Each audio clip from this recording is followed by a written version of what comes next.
Hello everyone, thanks for tuning in to part 1 of a SIP Winter 2021-2022 update from GavsWeatherVids.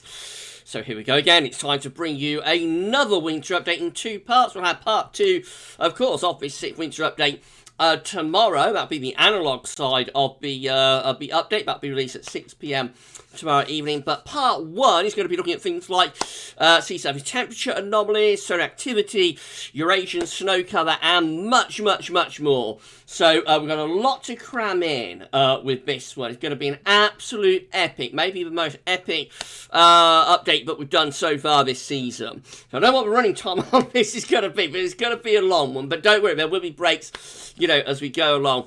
And you'll be able to go up and stretch your legs and come back and you've digested the information. And it's going to be great. So it's going to be a fantastic update. And sit back, relax, enjoy.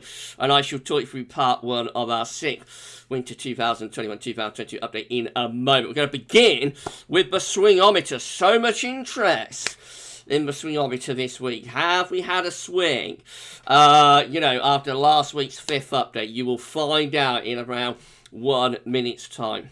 Because thank you so much to Richard Trott for the amazing winter updates gift, and also for the help on this video, the Swingometer and solar information you're going to see a little bit later on. So thank you so much to Richard, thank you so much to Shryan as well, Shryan Bruin, for help on this video, and also part 2 that you're going to see tomorrow. When we get to the sections that Richard and Shryan have helped with, I will, of course, let you know.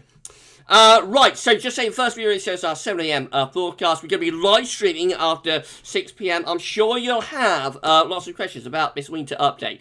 So I'll do my best to answer your questions, you know, at the end in the live stream. I need to say it at the end of the video. In the live stream. And, of course, it's Sunday live stream, so we've got to do some long range as well. So that's all to come at 6 PM. Going to be an epic day at GavsWeatherVids. Please like, share, subscribe on the videos, and particularly on winter updates if you are enjoying them. Can you believe we're nearly at the halfway point? We've got 13 winter updates before we release our winter forecast, which will be on Thursday, the 2nd of December. So we're very much nearly at the halfway point now. Absolutely incredible to think that we're nearly halfway through.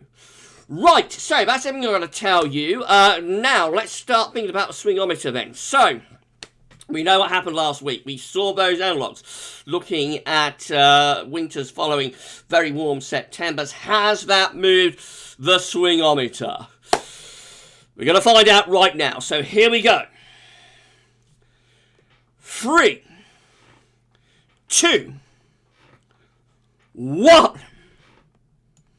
Here it is, and the Swingometer has indeed swung. We have had a swing in the Swingometer from cold to mild, and after 5 winter 2021-2022 updates, the Swingometer is now favouring a milder than average winter by 52% to 48%. That is a swing from last week, from cold to mild. And yes, the winter updates after 5 updates, and particularly after last week, which really did move the Swingometer quite a bit, is now favouring a milder than average winter, 52 to 48%. So there we go.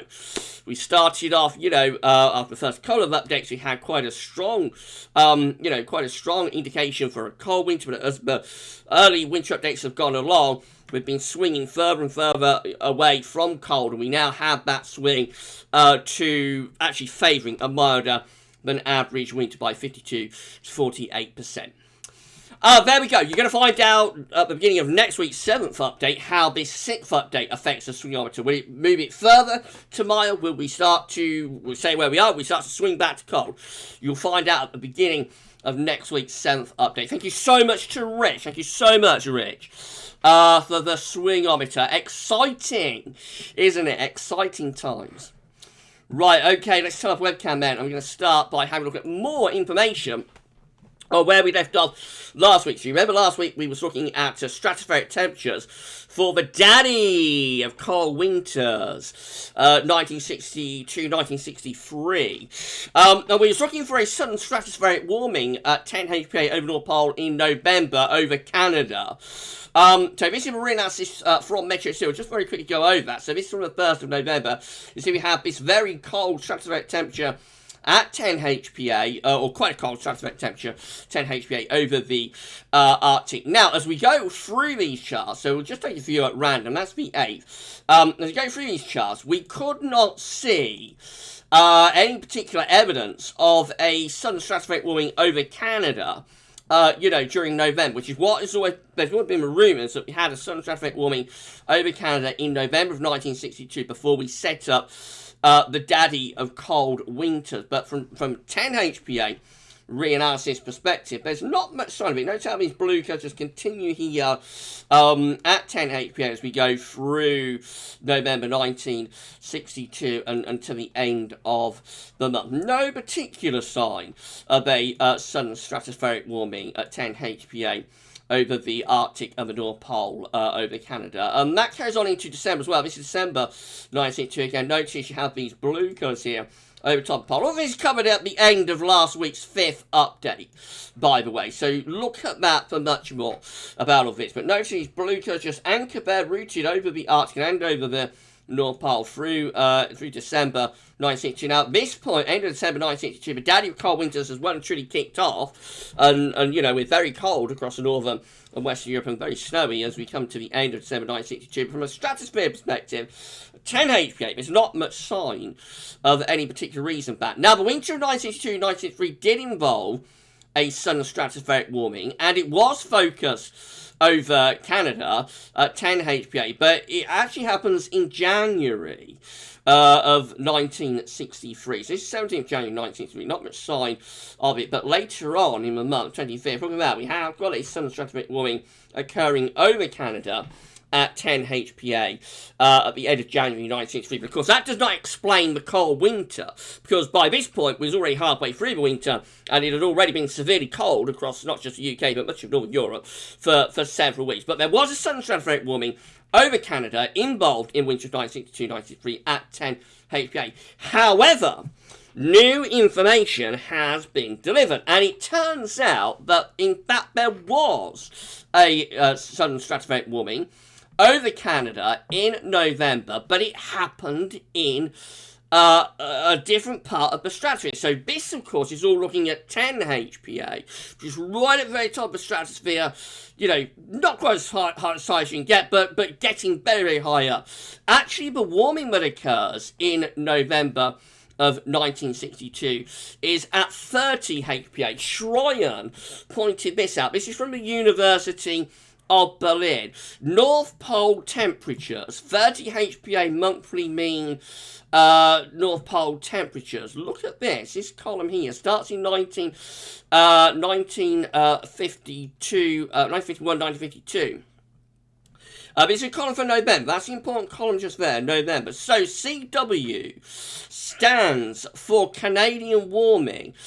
It seems that when you have a Canadian warming, they usually focus on 30 HPA in November. So the 10 HPA warmings, the traditional sudden stratospheric warmings that we think of, they happen later on in the winter. It's quite unusual to get a Canadian warming later on in the winter. Early in the winter is when Canadian warmings take place, particularly tending to be focused on November, although 54-55 actually had a Canadian warming in December, seemingly. Now, we come down the column, and we can see that 1962-1963, look at this, 62-63, did indeed have a Canadian warming in the month of November. There it is.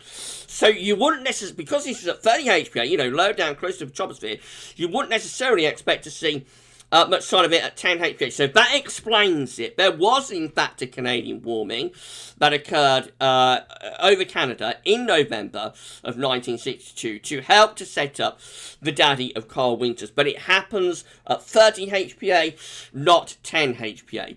And so on those reanalysis charts, you wouldn't expect, but we just looked at from MetroSteel, you wouldn't necessarily expect to see much side of that at 10 HPA. There was another one in November of 1968. By the way, that's before another really cold winter. Not as cold as 62, 63, but it was 68, 69 was a cold winter. There have been quite a few, although in more recent years hasn't been all that many. They do get more sparse as we come down through the column. I think the last one that we had, the last Canadian warming that we had in November is in 2000 at 30 HPA in November 2000. For winter 2000-2001, which wasn't a particularly cold winter, but it was a colder winter for the era, if you see what I mean. So anyway, that explains that. So the fact that we don't see much sign of a southern stratospheric warming here at 10 HPA in November of 1962. Let's go back to it. There it is. Good example. 25th November 1962. No particular sign of a southern stratospheric warming occurring at 10 HPA in November 1962. But it's happening lower down. What's going on is lower down at 30 HPA.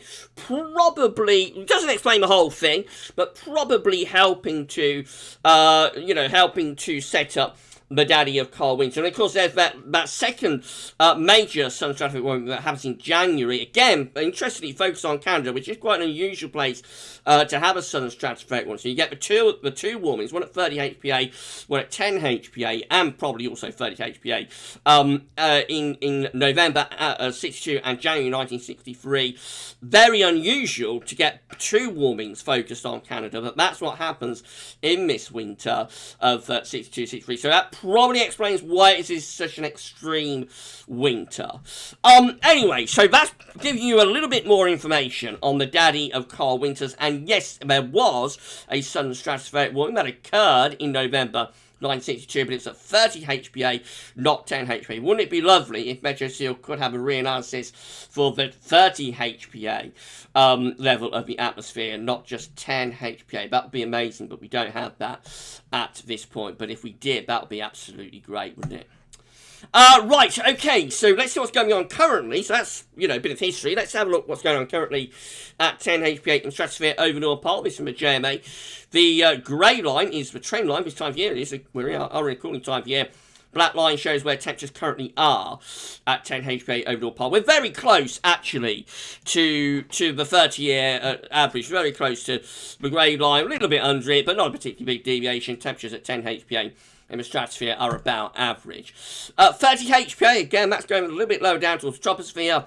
We see that temperature is also very close to average. So at the moment, nothing particularly dramatic happening from a temperature perspective at either 10 or 30 HPA. Very close to where you'd expect to be. Now, we've got the chart updated from weatheriscool.com. Yes, it's back. So we've got loads and loads of coloured lines here, and I have not got time to go through all of them. The main point is that the grey line is, or the black line, I suppose it is like the trend line. Excuse me, it's like the trend line.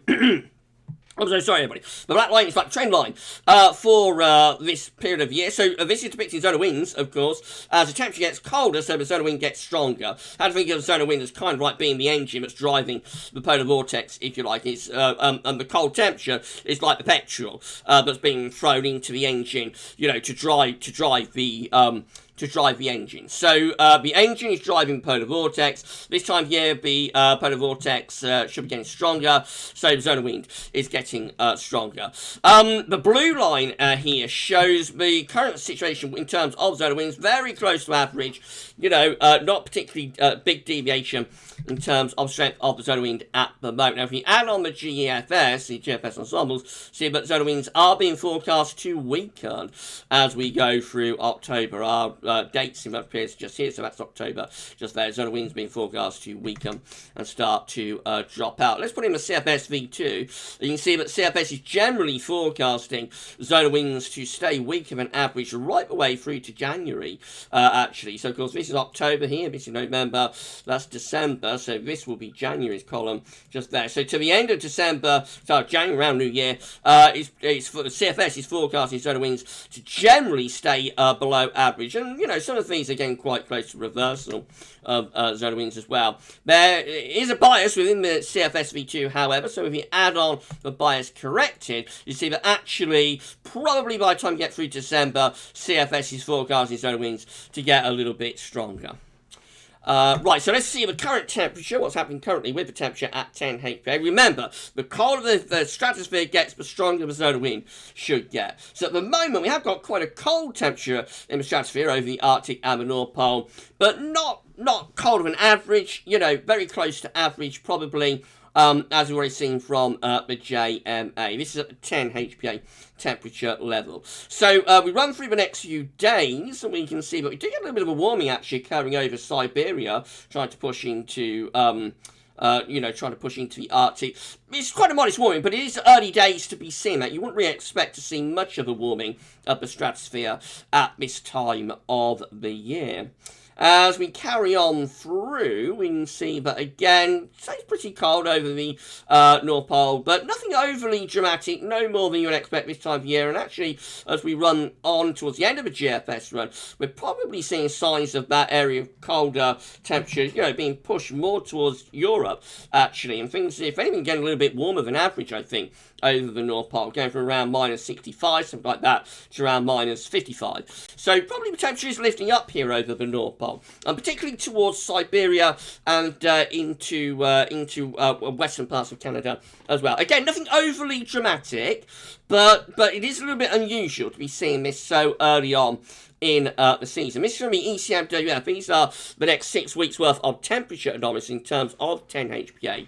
So this is week 1 from the 1st through to the 18th of October. Notice above average here, quite significantly so in the coming week. So there is a warming that's taking place. Again, quite modest, but it's very early to be seeing this. So a warming of the stratosphere is taking place at 10 HPA over the next week. And as we run on into next week, or the following week, I suppose it is, the 18th, 25th of October, that actually intensifies right over top of the pole.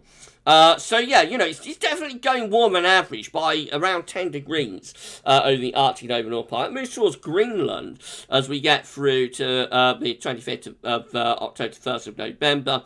With those red colours. Phase out a little bit as we go into the early part of November, but then later on, maybe signs of a renewed warming beginning to take place over Russia this time, as we come in towards the middle part of November. That's week 6, which is the 15th, 22nd of November. These are not constituting sudden stratospheric warmings. They're not getting as warm as that at 10 HPA.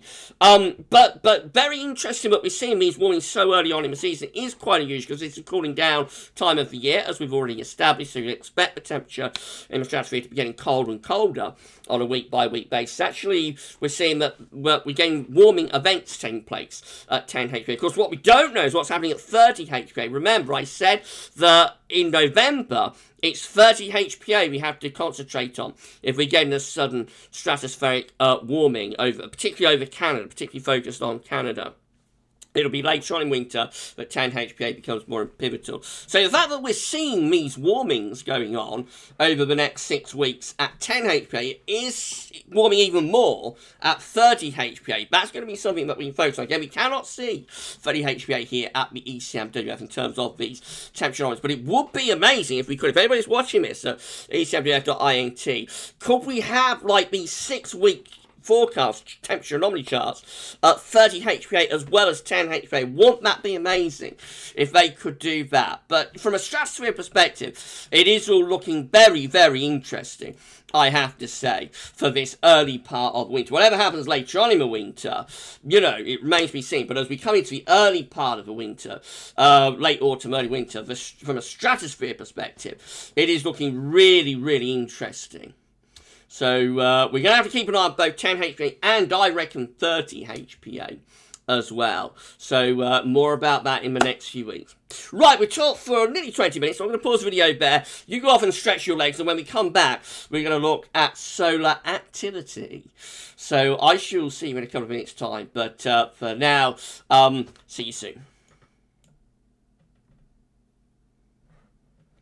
Okay, we're back and we're ready to resume part 1 of the 6th Winter 2022, 2021, 2022 update. If you enjoyed the video so far, please smash your like button, make sure you sub to the channel, you know, to see future weather content, including future winter updates, and drop a comment when you've watched this video and let us know what you think about this and all of our videos. Thank you so much. Right, let's crack on then. We're going to begin this next section of the part 1 of the 6th winter update, looking at solar activity. So this is how the solar disk looks on our side of this day from solarhound.net. We've got one sunspot region, but it is a very large sunspot region, and actually, although it's only one, you know, region, one sunspot, solar activity is at moderate levels today, being, Solarhound tells us, moderate levels, but we're expecting solar activity, or forecasting solar activity to reduce to low levels over the next 3 days. But this is a big old sunspot that we've got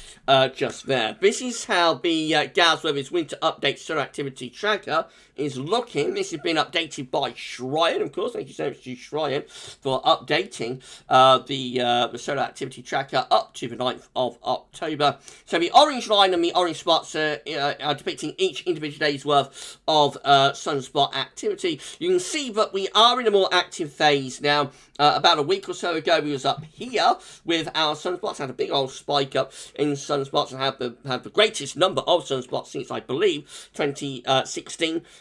Now we have seen a bit of a reduction since then, but nevertheless, we're still at a higher level of sunspot activity, and probably the highest level that we've been at since 2016, 2017. Currently, though, we're down here, so I've actually seen a bit of a fall in sunspots, you know, daily sunspots over the past few days. It has been enough to begin to reduce our trend lines. The green line is the 30-day average, and the red line is the 7-day average. The 7-day average, of course, moves a lot. The green line moves a little bit less, but they are both reducing, telling us that for the time being, in the past few days, sunspot activity has lowered a little bit. But nevertheless, we're still in a more active phase, and probably the most active phase overall that we've been in since around 2016, 2017. Now, who am I today? Let's have a look.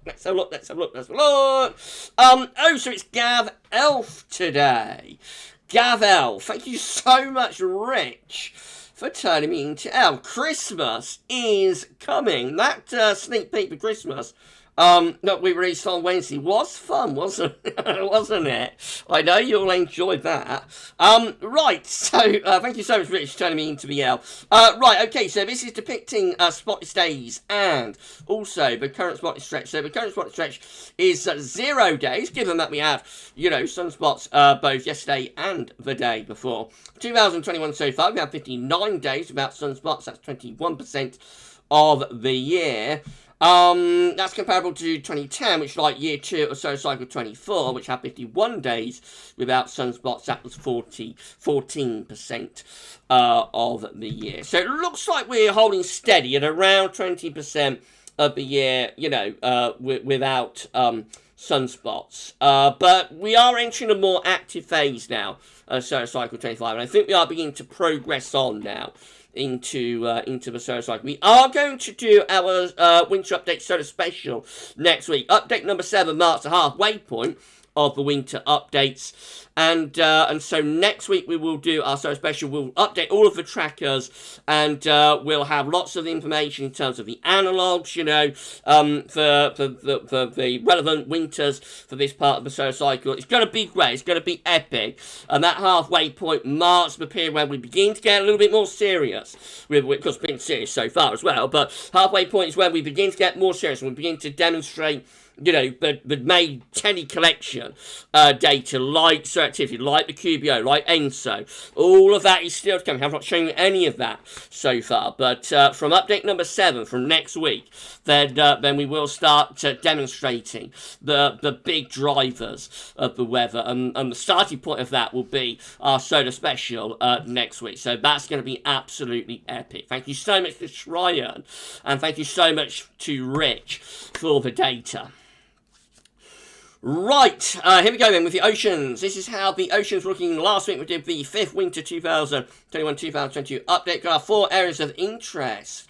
We've got the ENSO region just here. We've got the Indian Ocean over there. We've got the Northern Pacific over here. And we've got the North Atlantic over there. That's how the oceans were looking last week. Let's have a look at the very latest. Here we go. So, let's deal with ENSO first of all. We have seen a further strengthening of the La Nina signature here. All ENSO regions have turned colder over the past week. This is up to the 8th of October, by the way. All ENSO regions have turned colder over the past week, but particularly so through the central and western part of the equatorial Pacific Ocean. But even in the eastern equatorial Pacific Ocean, we can see that things have cooled there quite significantly. So, actually, that is now a definite La Nina signature, no doubt about it. The only question is how strong will this La Nina get. I'm beginning to think this might be aimed towards a moderate level. At the same time, the northeastern Pacific, looking up here, has turned even colder over the past week as well. So that's how the sea surface temperature on its looked last week. This is the very latest.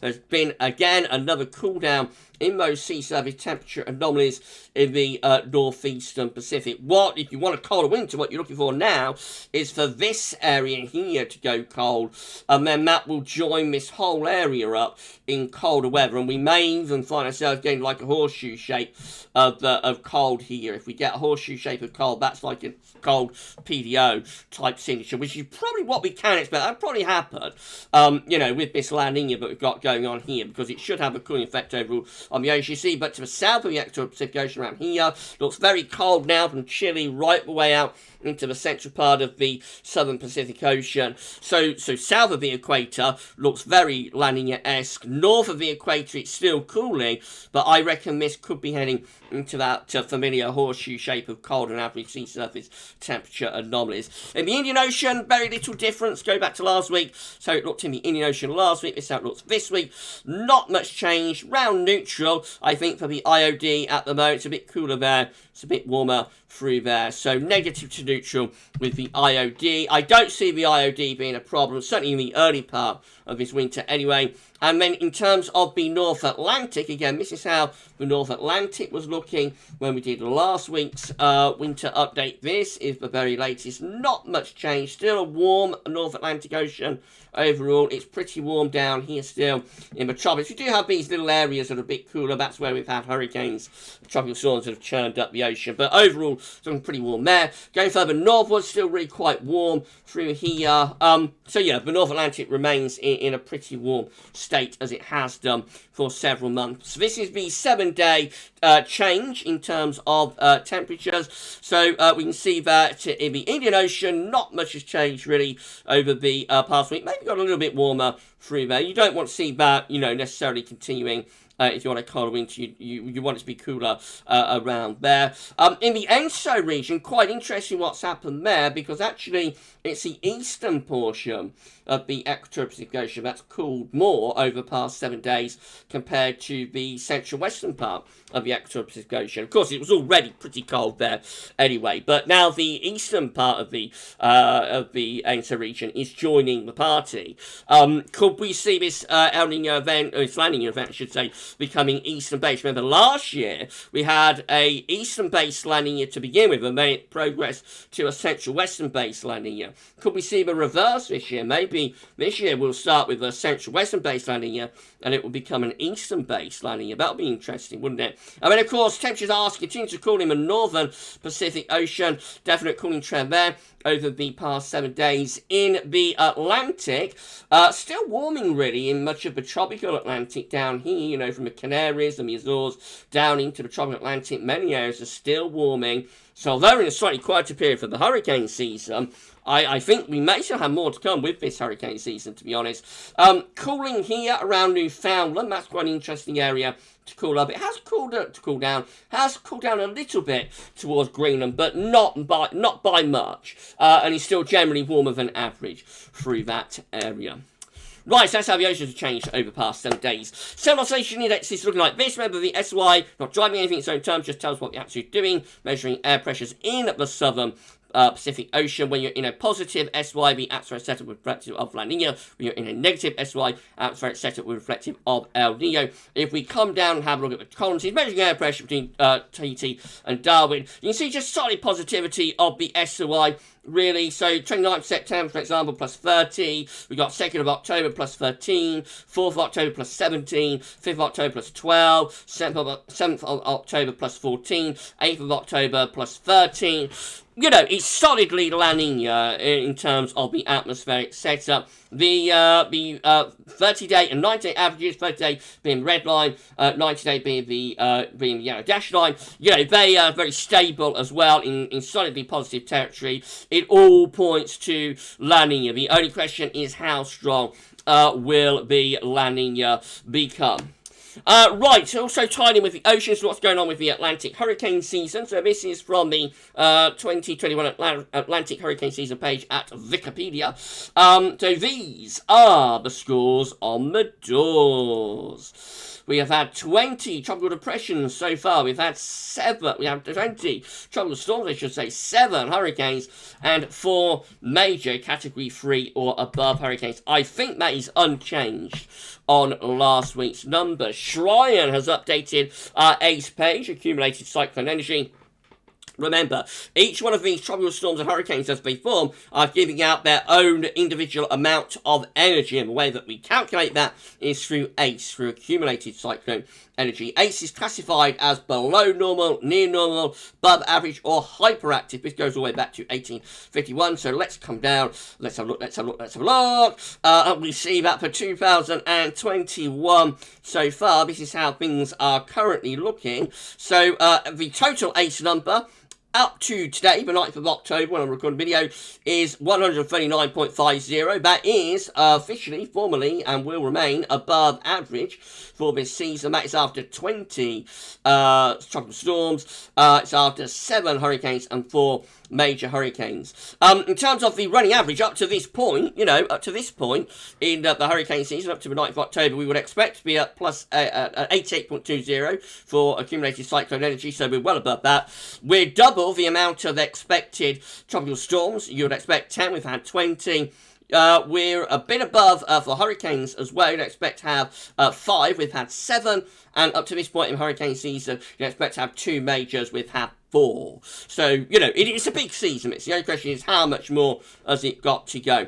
In terms of this point last year, for this point of the winter update, 6th winter update, we was at 123.10 for ACE, so we're above this point last year, although we are a little bit lower for tropical storms, and we're a little bit lower for hurricanes, but we're a little bit above for major hurricanes, so that explains the difference in the ACE, I suppose. And in terms of how it was this time last week, so it was at 131.50 for ACE this time last week. We're now at 139.50, so ACE has increased a little bit over past week. It might have been slightly quieter week, but no changes for tropical storms, hurricanes, and major hurricanes. Above average right now. Question is, will we stay at above average?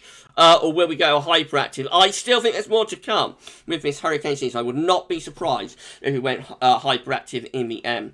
Arctic Oscillation Observer forecast looking like this. So similar to the SY, the AO just driving in its own term, just tells us what the atmosphere is doing, looking at air pressures over the Arctic. We're currently neutral to weakly negative with the AO. GFS ensembles are forecasting the AO is generally going to stay neutral, or perhaps go a little bit more negative as we go further on into October. The blocking signal for October might be starting to increase. At the same time, the NAO is also looking like this. We're neutral to weakly negative with the NAO. GFS ensembles are forecasting that the NAO is also likely to stay, or perhaps become even more negative up to the middle of October. So it looks like this month, the October, might well be a negative AO NAO combination, telling us that the blocking signals might well be increasing. QBO, quasi-Siberian oscillation, continues to transform into its east phase. Well, it already has transformed into the easterly phase, but, it continues to strengthen with this easterly QBO. So you have to think this is the top of the atmosphere at 10 HPA. We talked about that at the start of this update. Of course, that level of the atmosphere. And you can see from this blue-green area that the easterly QBO is quite clearly descending down into the troposphere. The troposphere, of course, being 30 to 50 HPA just there. So we have the easterly QBO descending increasingly so from the stratosphere into the troposphere. We confirmed last week that we are solidly in a pretty strong easterly QBO phase, and that is going to continue, of course, over the next few weeks and months. So winter 2021-2022 will be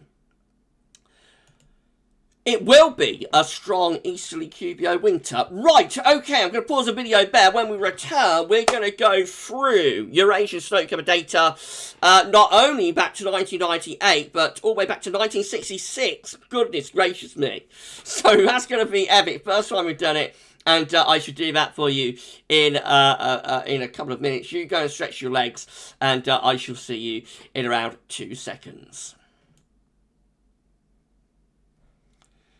Okay, we're back and we're ready to resume the third section of part 1 of the 6th Winter 2022 update from GavsWeatherVids. If you've enjoyed the video so far, please do smash the like button, make sure to subscribe to our channel, and don't forget to tell your friends to subscribe as well. Thank you so much for doing that. I shall not talk about it yet, because we've still got lots and lots to show. It's going to be a long video. So let's turn off webcam, and we're going to look at Eurasian snow cover next. So this is how things look in terms of Eurasian snow cover. When we did last week's 5th update, we established that, you know, for Eurasian snow cover, we was about average. We was behind some years, we were ahead of several other years. Up to the 1st of October 2021, that's how things look. This is the latest. This is it.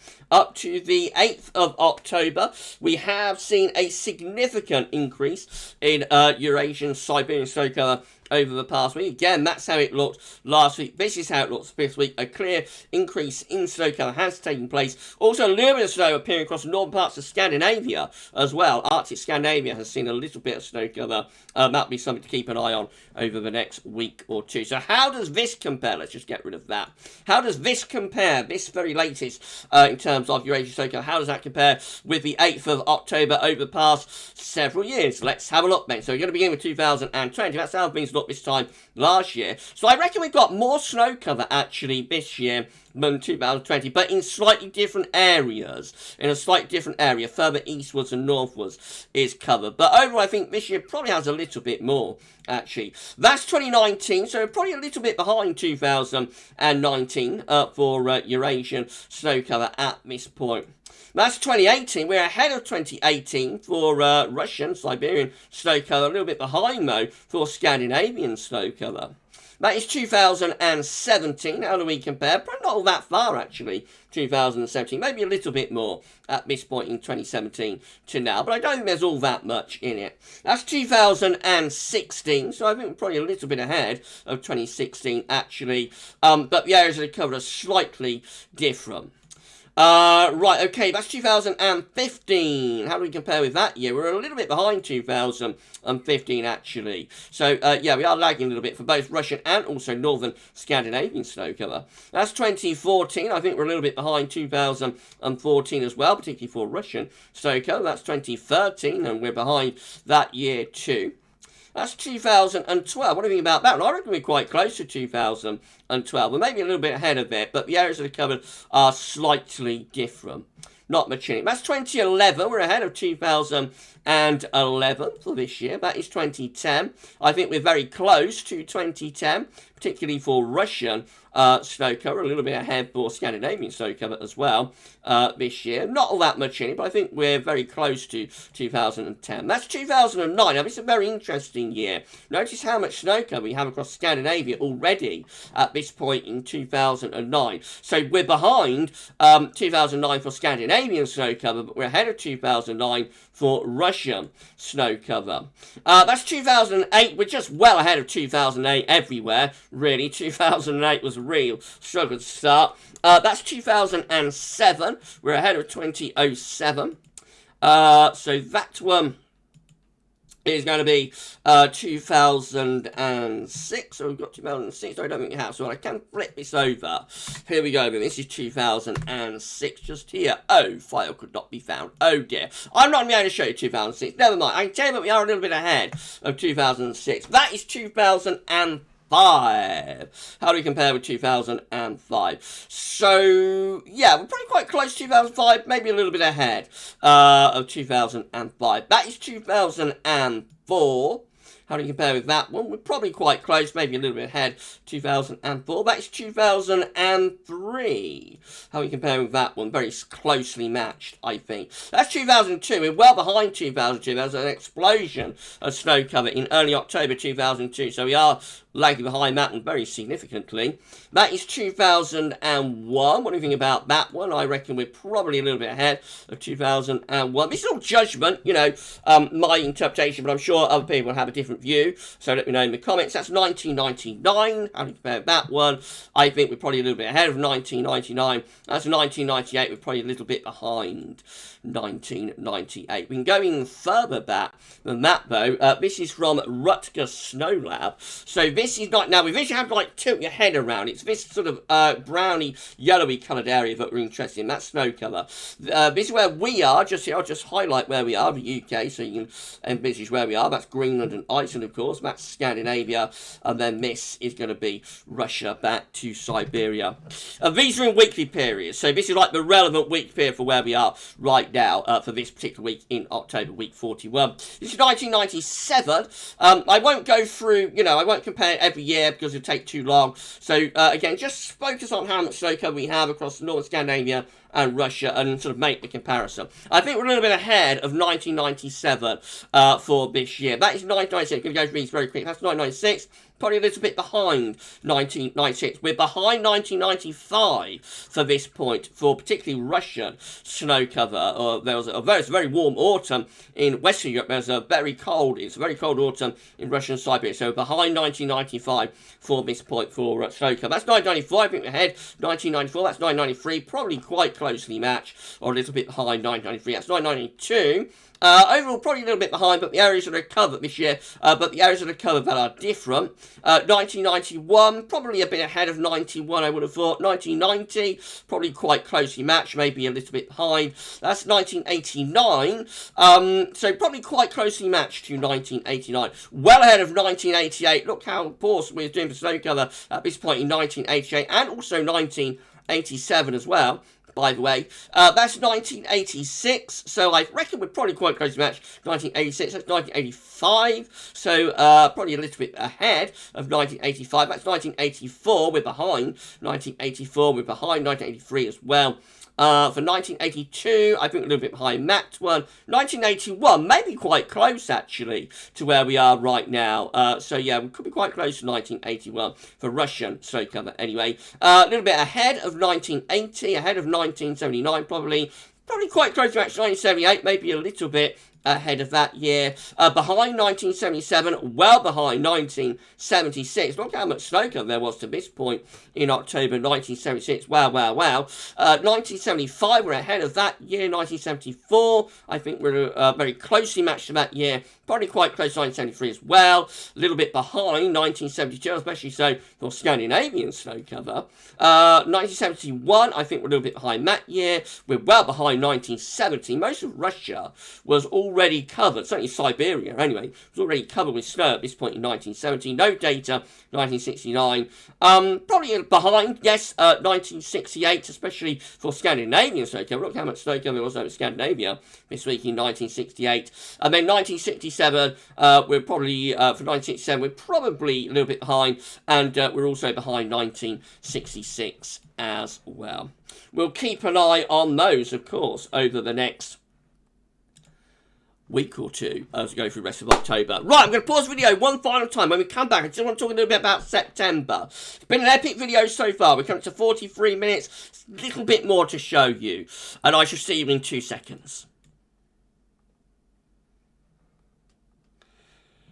Okay, we're back and we're ready to resume the final section of part 1 of the Pacific Winter 2021-2022 update. I will not talk about anything else. It's been an epic so far. I've just got this last little bit that I wanted to include. So let's just do this. I'm going to talk about September a little bit. So last week, of course, we looked at that September data showing that warm winters very much favour to follow hot September. So this is CT page from the UK Met. We confirm that we had a very warm, hot September with a CT of 15.9. That's an anomaly of over 2 degrees above average. September was quite an anticyclonic month. It had a lot of above average height centered over the country and to our north as well, but pretty much over top of the country a lot of the time with that anticyclone. It wasn't particularly southerly September, which is slightly unusual for such a hot September. Normally very hot Septembers are southerly Septembers, like 2006, for example. This wasn't overly southerly,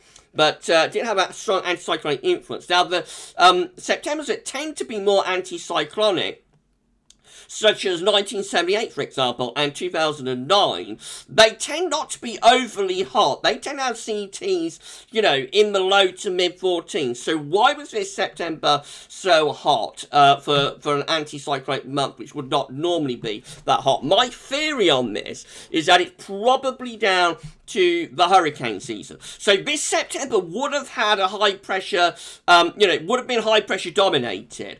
But unlike a lot of the Septembers that do tend to be quite high pressure dominated, for example, this is the ace page from Shrine as well, by the way. So for example, we've got the anticyclonic September of 1991 here, had below normal hurricane season. We have the anticyclonic September of 2009 just here. That also has a below normal hurricane season. And 1978 just here.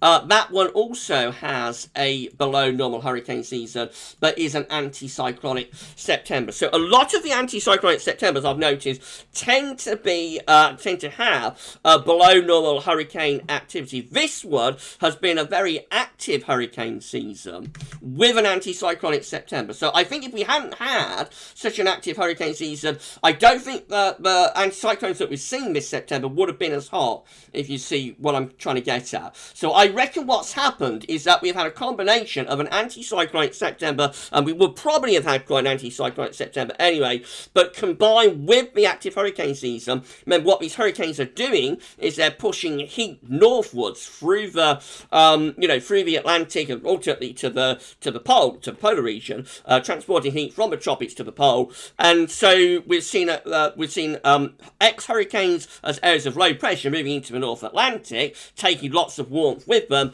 but in combination with high pressure, which is why we've come away with such a warm but also anticyclonic September.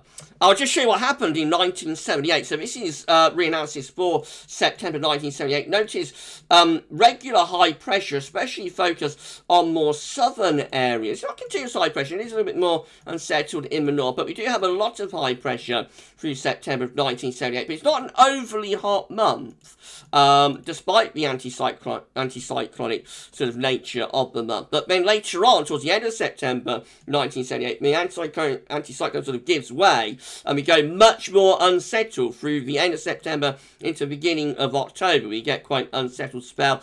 Doesn't last all that long. By the time we get through to the end of the first week of October, we find high pressure coming back. How interesting that October 1978 sees a high pressure coming back after a more unsettled into late September and into early October. And we keep this anticyclonic influence throughout most of October 1978. Whoops. And it then carries on into November of 1978 as well, interestingly. Regular high pressure throughout most of September of 1978. It's an absolutely remarkable autumn, how much high pressure there is. I'm going through these charts too quickly, not giving the website time to keep up with me. And it's not until the very end of November 1978 that we finally see the ridge collapsing, and we get much colder weather setting in the last week of November 1978. And by the time you get into December, of course, we're building up the Scandinavian high. Now, that's not to say we're going to follow the same pattern, but I reckon this autumn has had a similarity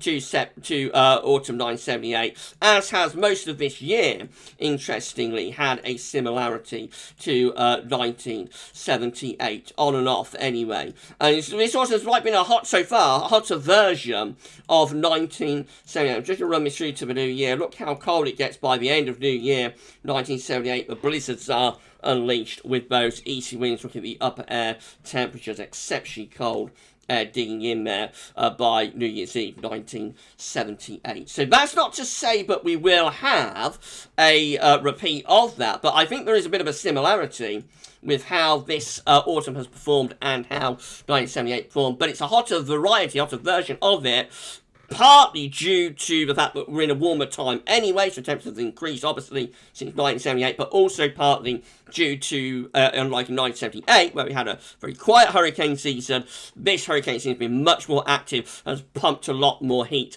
into the North Atlantic. So those anomalies we looked at last week, they were strongly, indicating mild winters following hot Septembers, but this one might be a little bit different. This September might be a little bit different. We'll have to wait and see. Right, okay, that's it. What an epic update. We're approaching 50 minutes. Wow, wow, wow. Incredible. 50-minute video. I hope you've enjoyed it. There's no other place on the internet that's doing any of this. So this is unique content. Week after week after week, these winter updates. It's new, it's unique. And I don't know anybody else, anywhere else, that's doing what we're doing at GavsWeatherVids with these updates. So I hope you're enjoying them. We're nearly halfway through our winter updates now, and I hope you've enjoyed the ride so far. We've still got so much more to show you. Part 2 of this winter update will be tomorrow at 6 p.m. That's going to be the analog side. We'll look at more September data for precipitation. And then, of course, next week's 7th update is going to be our solar special.